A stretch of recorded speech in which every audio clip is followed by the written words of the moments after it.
وعلیکم ورحمۃ اللہ وبرکاتہ۔ ایک بھائی نے سوال کیا ہے کہ کیا عورت کے لیے ولی کا ہونا ضروری ہے؟ تو بالکل بھائی ضروری ہے، عورت کے لیے ولی کا ہونا نکاح میں بہت ضروری ہے۔ نبی صلی اللہ علیہ وسلم نے فرمایا لا نکاح الا بولیین، ولی کی اجازت کے بغیر، ولی کے بغیر تو نکاح ہوتا ہی نہیں ہے، ٹھیک ہے۔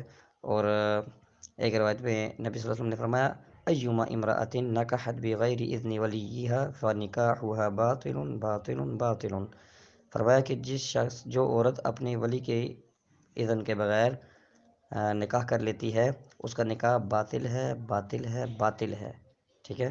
اور ایک روایت میں تو اس کو نبی صلی اللہ علیہ وسلم نے فہی زانیۃ، اس عورت کو زانیہ قرار دیا ہے جو ایسے حرکت کرتی ہے۔ تو ایسے جو عورت یا جو لڑکیاں بھاگ کر شادی کرتی ہیں، ان کو یہ حدیث اپنے سامنے رکھنی چاہیے کہ ایسی اور بچیوں کا، ایسے لڑکوں کا یا ایسے جوڑوں کا نکاح نہیں ہوتا۔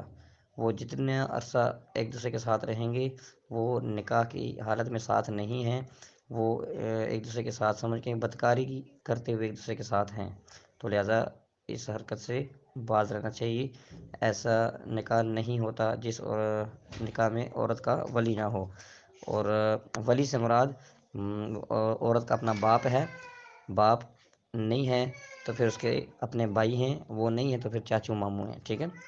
اور اگر باپ کی موجودگی میں چاچو ماموں بھی ولی نہیں بن سکتے، یہ بھی یاد رکھیے گا۔ واللہ تعالی اعلم بالصواب۔